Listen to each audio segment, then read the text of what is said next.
হে মমতা শুনে নাও, মুরাদনগরের এই জমিন থেকে জুনায়েদ আল হাবিব ছোট মুখে বলে যায়, সামনে মিডিয়ার হাজির, বাংলার জমিনে কাল পরশু ছড়ায়া যাবে। আমি জুনায়েদ আল হাবিবের এলেমের বহর নাই, আমলেরও বহর নাই, হেলেমেরও বহর নাই, তবু আমি চ্যালেঞ্জ ছুড়ে দিলাম, তুমি মূল কিতাবে পড়া লাগবে না।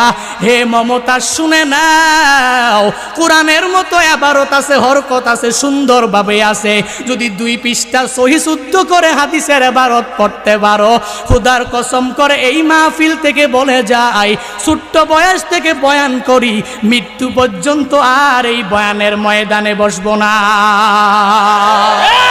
ঠিক কিনা বলো? আরে তাকবীর! আরে তাকবীর! ইসলামের শত্রুরা, নাস্তিকের দালালেরা, আরে তাকবীর! পুলিশের পিছে 1000 টাকা লাগাও, র্যাব আর্মির পিছে 1000 টাকা লাগাও, যতদিন পর্যন্ত সংসদ থেকে ওই পাতলা পাতলা লোকদেরকে বের করতে না পারবা, ততদিন পর্যন্ত এ দেশ থেকে চোর সন্ত্রাস দূরীভূত করা যাবে না। কওমি মাদ্রাসায় পড়নেওয়ালা, কওমি মাদ্রাসায় পড়নেওয়ালা, আলিয়া মাদ্রাসায় পড়নেওয়ালা তো 15 বছর 20 বছর পড়াশোনা করে, এরপরে সিয়াসিত্তার এত বড় সাহসটা তার হয় না।